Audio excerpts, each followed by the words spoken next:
Eyles-Bennett, welcome to the show. Thank you, Kaz. It's good to have you here again chatting about the block with me. Yes, it's been an interesting week, hasn't it? It sure has been an interesting week. There's been lots of drama this week, I feel. Oh, yes. Drama and politics. Yeah. Maybe a Not little too great, much is it? a bit too much drama and not enough innovating or something. I love the block, but it's the one part of the block that I could do without, thanks. Yeah, fair enough. Well, what we thought we might do is we're going to run through the rooms. This week, the couples were doing matching ensuites, like a his and hers ensuite. And Yep. yeah, so they had a tough week trying to do two bathrooms is pretty tricky, isn't it, to get done in a week? Oh, my goodness, yeah. It is. To get one done in 2 or 3 weeks is sometimes a bit of a trick. But anyway, yes, this is TV world, isn't it? Exactly, it's not real world, but we'll go with it anyway. So let's. I don't envy them at all. Oh no, me neither. Let's talk about Trixie and Jono first up, the couple from Brisbane. Now, they pretty much did the matching female-male ensuites. They had white gear, like white toilet, white basin. They had mirrored cupboards, but their main feature really was some geometric tiles that they had. And in the male bathroom, they had a kind of grey and light grey and dark grey charcoaly colour. In the women's one, they had kind of beige and mustard colour, which sounds awful when you say it, but is actually quite nice. What did you think of this, Jane? Personally, I quite liked it, but I'm not for... I didn't think it was appropriate for what they were doing. Okay. 2 reasons. One is I didn't think it was appropriate for a penthouse. I didn't think it was slick enough. And I thought it would, I think it will date very quickly. Right. And also, it's kind of too personal, I think. Once again, they've probably gone a bit too personal. There's that fine line between presenting the judges something a bit different, Yeah. but then also they've got their personal style, and yeah, that's important, but I don't think they're going to appeal to enough buyers. Yep. And like we said last week, really the aim of renovating to sell is we want 95% of buyers to like it. We want 100% of buyers to like it, but not 100 are going to like it. Yeah. So, yeah, aiming for kind of 90 to 95% of people. Yeah. So I don't think they really achieved that. Yeah. But having said that, if it was my bathroom, if I had to have a shower in there, I'd be pretty happy. Nice. But it was quite nice and quite sort of bright and cheerful or something. Yeah. But you're right, And it's not going to appeal to everyone, so... Yeah, and they did have the function issues, like there was a couple of things, but the one I can just remember off the top of my head is the tap. Yes. The tap handle is in the way of the medicine cabinet doors opening, Yep. or the mirror doors opening. Yeah. So that's not great. There was a couple, they had that little issue, and I saw somebody else had an issue with a bath tap that had been installed that didn't really put the water into the bath, it was. Yes, I think that was Maddie and Jared. Yeah, that's right. Yeah, it's really not good, is it? No, that's. I mean, obviously they're under a lot of pressure to get things done quickly in this show, and hopefully in real life, if something like that occurred, it would be fixed immediately.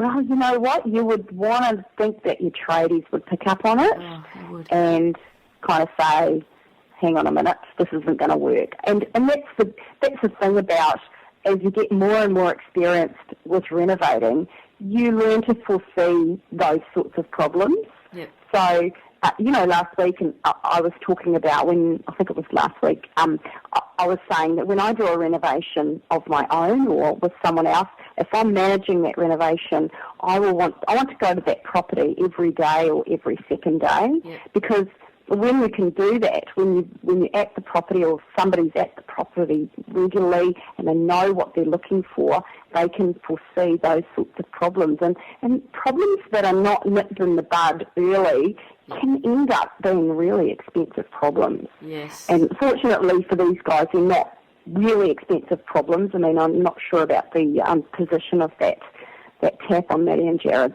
bathroom that could be a bit of a problem with the tile, the floor tiles and things. Yeah. But, just a little thing like that it may mean, I know we're not talking about Maddie and Jared yet, but with theirs, it may mean that they have to rip up the tiles because they need to reposition the tap or what have you. And you've got to, that's the thing with the bathrooms and stuff, because there is such a lot of work into waterproofing and tiling and everything, that if you get placement of things wrong, it can be an expensive exercise. Yeah, exactly. All right. Well, what about, let's go to Maddie and Jared, considering that we sort of started talking about them. They went for some interesting black chrome sort of tapware in the male bathroom. The male bathroom was actually a lighter colour than the female one. The female was like a dark grey, the male was like a light grey. They had white sort of vanity and toilet in the female bathroom. They had a black sort of vanity with white sink in the male bathroom. Look, it was all very nice, but was it all just a bit too, was there, no sort of wow to it? I sort of thought it was a bit done, I think, sort of grey and white and a little bit drab. I think from what the judges said, it was well executed and they did a good job in that respect. But I didn't think it was particularly sort of slick and luxurious, which is what you would want in a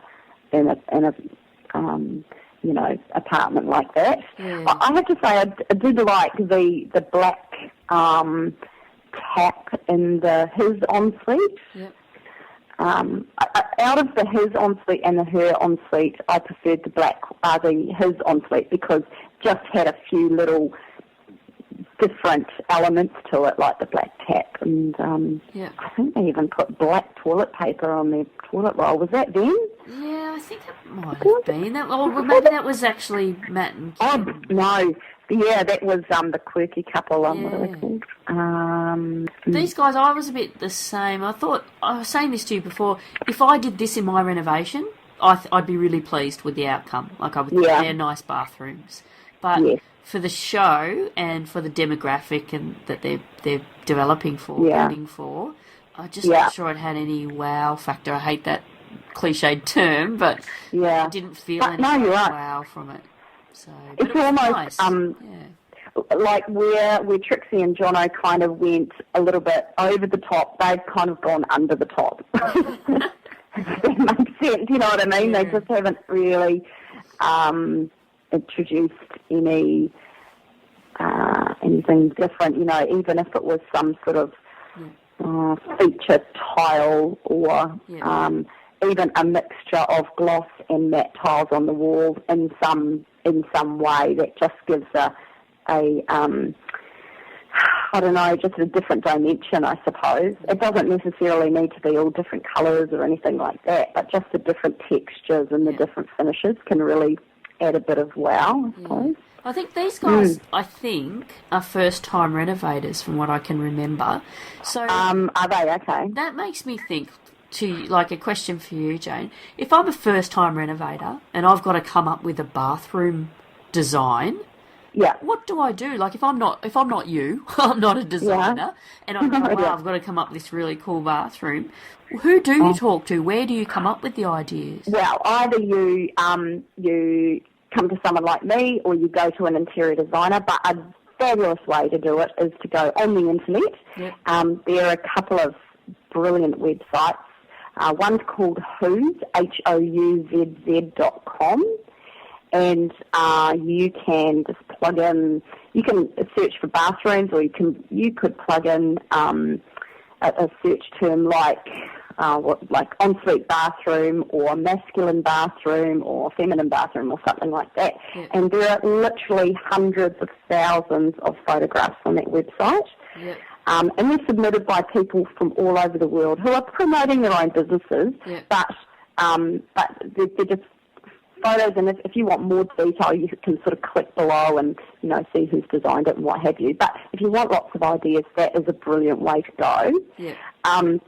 I guess the problem, look, it's excellent to get, inspiration and ideas and what have you, but especially when you're renovating for a profit, it can be a little bit tricky to know, okay, well, that looks fantastic, but what's it actually going to cost? Yes. So it really is finding that balance, isn't it, between getting the right look for the property but not spending too much money. And it's not great when you have all these wonderful ideas, you're all inspired, you know what you want to do, and then you get all your figures together and you can't afford it. Yeah, I'm going through that process at the moment. Yeah. So I understand that. I've been through this. We've just purchased a house recently, which you've been to, of course. I have, and had a look at it, and I'm writing down all of the things we want to do and then putting costs next to those things.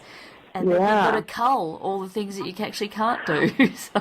That's right, and that's where the skill is, you know. I mean, every time I do a renovation action plan for a client, 90% of the time I go over the budget I set, and it's as I'm doing it. But then the sort of second half of completing the renovation action plan for the client is culling out, okay, right, we can't do that, so take that off. Can't do that, take that bit off. Yeah. So when I'm presenting it to the client, they are on budget. They are spending what they want to spend on the renovation. So even with all my experience, I still sort of put it all in there and then cull it back out. And I think I said that to you on site the other day.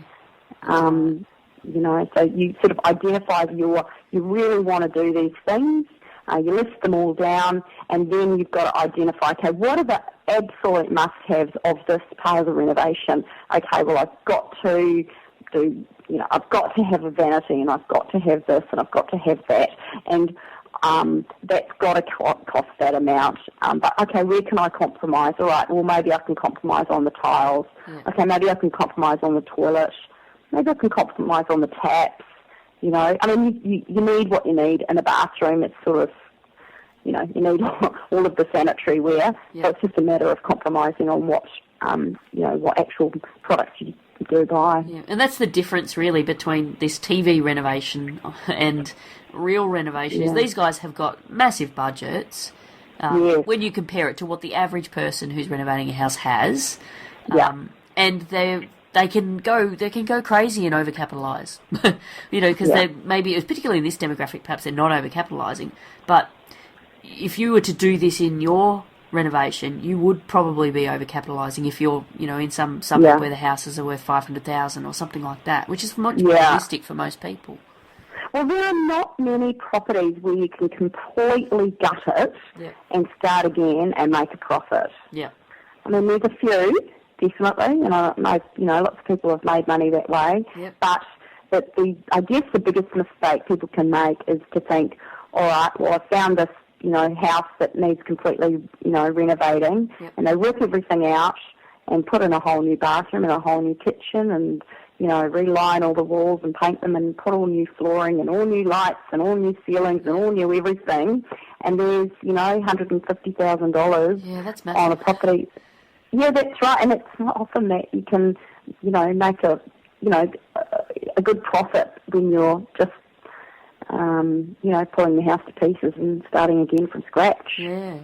All right, well, we better get on to the next one. Okay. Matt and Kim, the quirky couple from WA. The quirky couple, they're known as.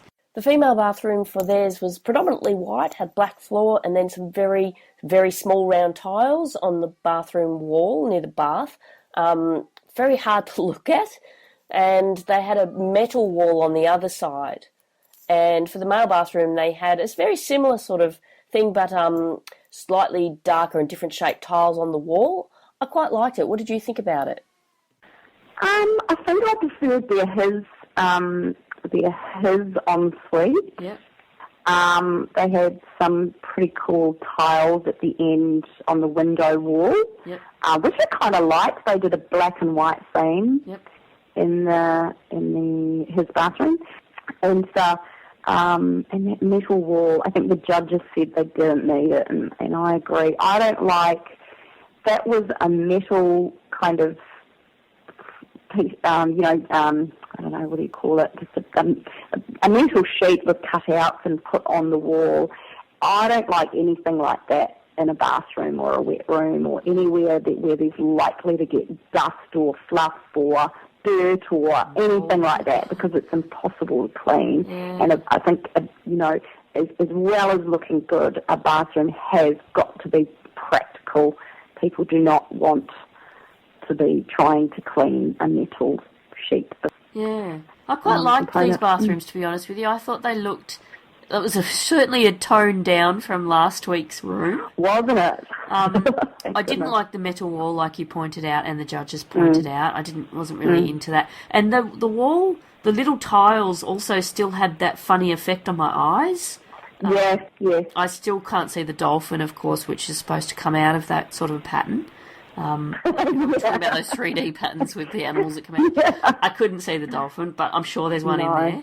But yeah, look, I kind of liked it. I thought it was all right. These rooms were quite nice. Let's go to Becky George. What do you think of Becky George? Little touch of Hollywood there. Yeah.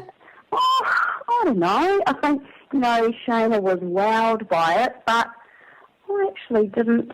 I thought it was okay, but yeah, I didn't. I liked the timber. Yeah, I wanted to ask you about that. The bath was on. Timber in the bathroom. I didn't. I don't mind it. As long as it's coated properly, and it's fine. As long as it's got the... I mean, if you think of a wooden boat, it lives in the water, doesn't it? It's just got marine grade clear coat over the top. So as long as the timber's treated properly. And so your general impressions of these rooms were they nice, but you weren't as excited as Shayna. Yeah, nice, but yeah. I mean, I thought I liked the idea of the lights around the mirror. I suppose I thought it was a little bit too much, but only because I grew up in a house with those sorts of lights around the mirror, and I just think, oh my goodness, reminds me of that. But no, it's okay. But I think the timber. If they didn't have the timber in there, they would have probably lost me and probably lost the judges as well. If you didn't have the lights around the mirror, it would have been Maddie and Jared's. So, yeah, you're right. Pretty much the same, really. Yeah, true. I didn't mind these. I mean, these two were half of the winners because there was actually a tie this week between Kaz and George, and the next bathrooms we're going to look at. But yeah, you're right. It's a bit lacklustre this year, you reckon? Yeah. Right. What about Alyssa and Lysandra's bathrooms? They were the other couple who won. And the other winners. I liked the lights, and I did have a chuckle because I also had a property that I had a chandelier in the bathroom. Yep. When I used to live in New Zealand, it was my own house, and I loved it. It was fantastic. So I actually did really like that little touch. But I thought the rest of the bathroom was a little bit ho-hum, really. The polished concrete floor, what do you think? Probably no different to tiles. I think fine. I'm not a big fan of this sort of industrial look in a residential space. I think, like a polished concrete floor, I love it in, retail space or even maybe kind of hospitality or something like that. But I just think it's a bit sort of cold and echoey, and not that any tiles are any better, but I think actually going back to Beck and George's one, their timber really introduced an element of warmth in the bathroom, and that's what probably the rest of these bathrooms lack, is they're just cold and echoey, and then you can imagine on a, cold day going into those bathrooms, and they're not that inviting, I guess. Fair enough. So, so that's a little... I completely bagged everybody, but I thought they were all fantastic. Who would you have won if you were judging? I probably would have chosen Alyssa and Lysandra as well. Probably no. If I were to say Alyssa and Lysandra's his ensuite, and Beck and George's her ensuite, but without the lights. Okay. Fair enough.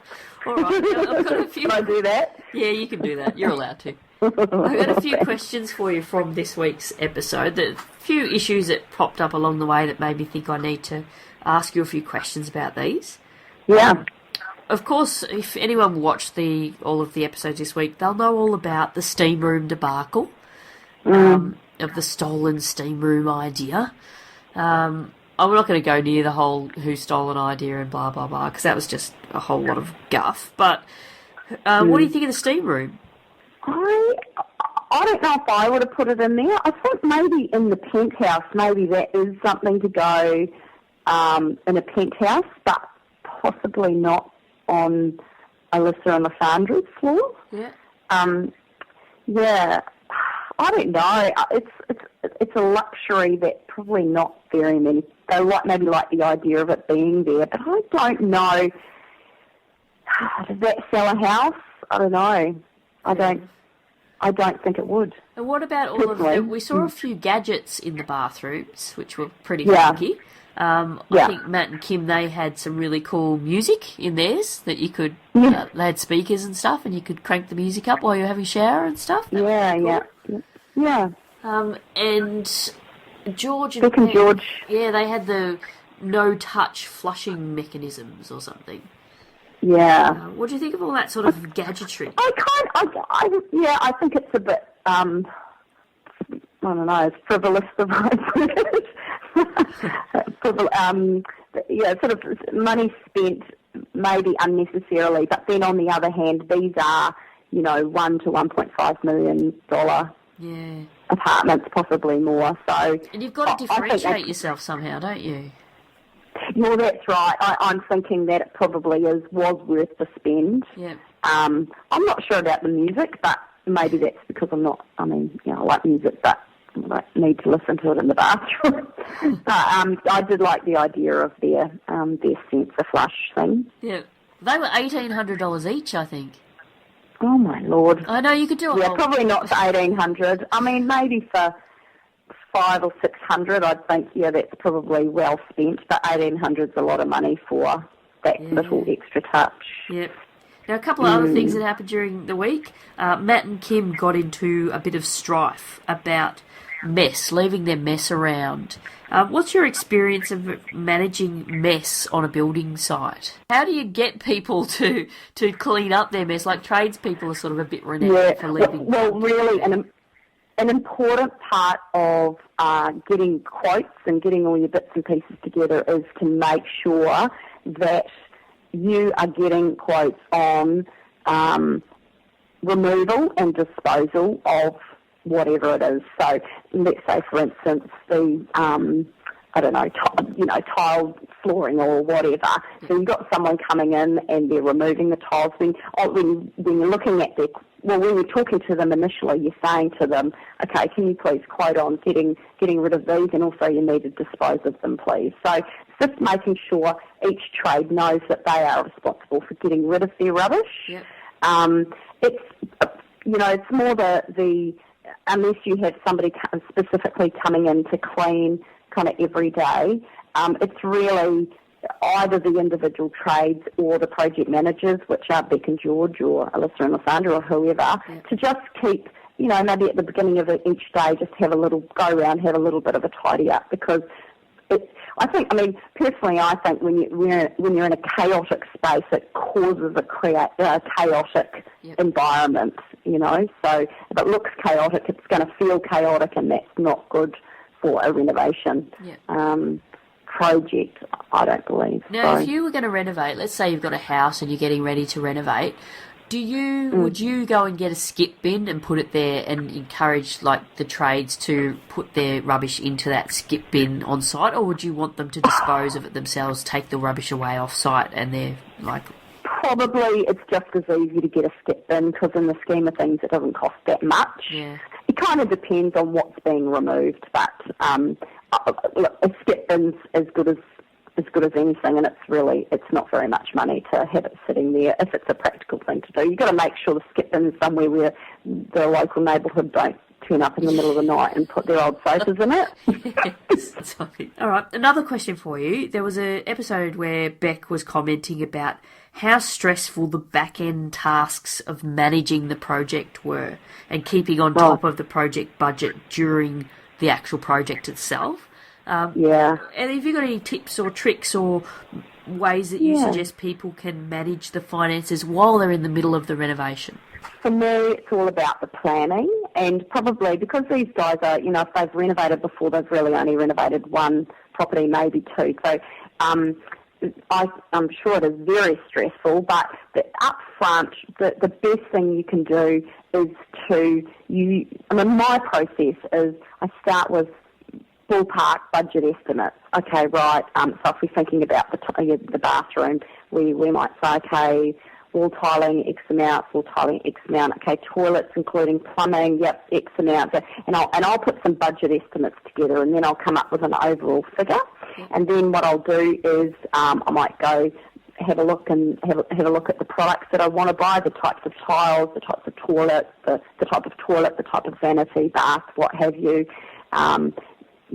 Note those down, get some tradies in, and get some quotes. And then at that point, that's when you need to sort of look at it and massage the figures a bit. And that might mean, you wouldn't go back to your tradie and say, oh, can you do it for cheaper for me? It's not about that. It's about saying, well, do we do something different, or do we buy a different product, or what have you?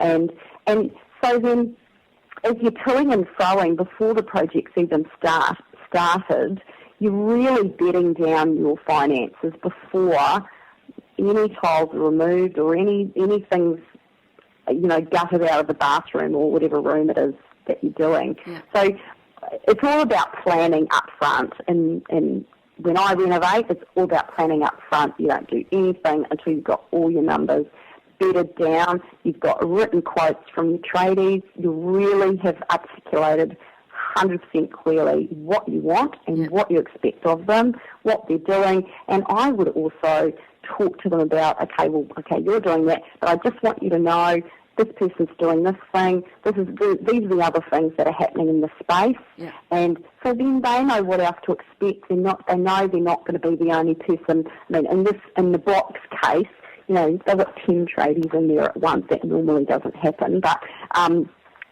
if the tradie has an expectation about what else is going on and, what's expected of them. The other thing I would say too is when you get your quotes from your tradespeople, so you get your quotes, you put it all down on a spreadsheet, and to give your tradies the go-ahead, what I do is I sign and date their quote. Yep. I take a copy of it, and then I either give it to, if I've got a copy of it, I give it to them, or else I'll scan it and preferably email it so we've both got a copy. Okay, right, we agreed on this day, this is the quote. And also to say to them, if there are any variations, you need to talk to me before doing anything. And again, that's the benefit of going to the property every day, because a variation that you pick up on day, one day, if you were to leave that 2 or 3 days, that becomes a bigger problem, For sure. And then just on the practical side of it, let's say you've done all your planning, you've got all your numbers, etc. Are you entering on all the money that you spend during the project and your invoices you get from people, etc., all into your spreadsheet so that you're managing that process closely? Yeah, most definitely. Yeah, actually I have a spreadsheet that I use that has one column. I mean, people can create this for themselves, but you have one column which says exactly what you're going to do, really articulated item by item, and then a budget, and then the next column over is your budget estimate cost, and then your quoted cost, and then the actual invoice cost, and then a space where you can say, I've received the invoice, I've paid the invoice, what have you, all of those things. So keeping all that together on one spreadsheet, even if it's just a basic Excel spreadsheet, that's gold, that's perfect. You're right on top of it, and then you can automatically add up your totals as you're making your changes. Brilliant. And then if you notice that you're going, we've got $100 up on that, we've got $300 up on that, heck, we're going to have to find somewhere to cut back. And so as you're going through and you're finding maybe you're going over budget a bit, you're thinking, right, where can we compromise a bit? Is there something we can do? All right. And now one last issue I had that came up that I wanted to ask you about, the roller debacle. I don't know if you saw this one. This is a bit like the steam room debacle. It's about the long-haired roller. Yes. And like, rather than talking about once again the debacle that ensued about the long-haired roller, the issue for me Yep. I wanted to bring up was using the right tools for the right jobs and what a difference it can make. Now those yes. long-haired rollers are not, they're more expensive than your bog standard, but can save you a heap of time. And it's a bit like I asked you a question the other day about using the right brushes. Do you use a cheap brush or do you get the good ones, and etc. So we want to make any comments for us around using the right tools.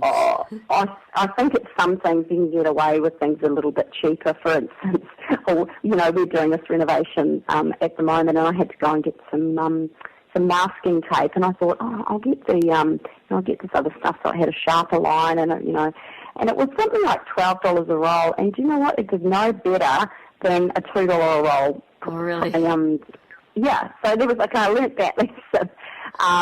Another thing I've had to buy recently is a lamb's wool roller. So I did actually laugh at the thing because we're painting the rendering on the house, and the lamb's wool is just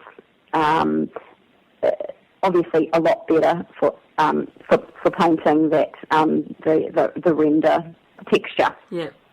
But yeah, you're right. I think, look, it's easy to sort of go to the shop and say, I'm going to scrimp on this or that. I'm going to save $10 here, or if it's something where you can get a nice, let's say, vanity. One's $1,800 and one's $1,200, and they look pretty much the same. What you can do is, maybe buy the cheaper one, but then put a really nice handle on it. Yeah. Same sort of thing as, and I know I'm not really talking about tools now. I'm sort of talking more about the fixtures. But so even, kitchen cabinetry, it doesn't matter a lot if you do laminate doors, but if you do, maybe if it's right for the property, a stone bench top and some nice handles. So you can really make things look a lot smarter than they are by the other materials and components that you use in the renovation. But getting back to the tool situation, the tool question is, I think you don't always have to spend a lot to get good products. But I would always just talk to the tradies, or the suppliers, the guys in the shops, and say, well, I want this to be as easy as possible, but I don't want to blow my budget. What do you suggest? And they'll give you the pros and cons of each option. What could you leave us with? Maybe we wrap it up on what is your top tip for bathroom renovation? Well, when you're doing your own bathroom renovation, for me, a really big thing is the planning. I think the design part of it is really important, but it's kind of the easy part. It's because, you can go onto Who's and you can get lots of ideas and what have you. But for me, the biggie is planning it so you know when your tradies are going in, you know what they're costing, you know when they're going to be finished, you know when the next guy's going in. And it's all about having that smooth process. And it's a real, you need things to dovetail. You need the trades to dovetail, and a bathroom is really an area where that needs to happen. There's not a lot of forgiveness if you, make a mistake. Yeah. I'm sorry, that's not a very exciting tip, but it is really important. And also, another thing is and this maybe covers sort of a renovation of a whole house, and it's about really looking at your overall budget, say, and this is what I do with my clients, is we'll look at the overall budget for the property. Let's say it's, I don't know, 30 or 40 or 50 or $60,000 or whatever, and rather than going into the bathroom and saying, okay, I want to do this, this, this, and this, and this, and this, and then you add it all up, okay, I've spent 15 grand. What you want to do, and this is what I always recommend people do, is you allocate your percentages around your property. So let's say your budget is $50,000. You might say, okay, I'm going to spend 20% of that on the exterior. I'm going to spend 20% of that on the kitchen. I'm going to spend 10% of that on the bathroom. It's always going to depend on, what's existing and whether it needs to be ripped out and started again. But I always say allocate your percentages first, and then, okay, you come up with your dollar figure. All right, I've got $8,000 to spend in this bathroom. And then your job is to work backwards and figure out, okay, well, what can I get for $8,000? How am I going to make this work for $8,000? Yeah. So that's a really big thing, and it's a great way to get a complete renovation without, when I say complete renovation, I mean renovate sort of all of the house without blowing your budget. Yeah. All right. You start with your budget in mind first, and then you allocate the percentages, and then work out what you're going to do, rather than the other way round. Yes. Good idea. All right, good advice. We better wrap it up for today, Jane. Yeah, no worries. I think we'll be back with another block debrief episode next week. I think the by the looks of things, the whole of the block goes into more drama this week. More drama, more politics. Hopefully they might remember to do some renovating. Don't know. Yeah. We'll see. What is it? A bedroom and a walk-in wardrobe or something? Dressing room, they're calling it. A dressing room. It's a bit more flash than a walk-in wardrobe. Like Sarah Jessica Parker on Sex Yeah, and the City. exactly. Like we've all got 400 pairs of shoes. Oh, fabulous. And a carousel with dresses on it or something. Oh. Oh, anyway. Okay. Lovely. All right, we'll catch you next week, Jane. Sounds good. Okay, see ya. Bye.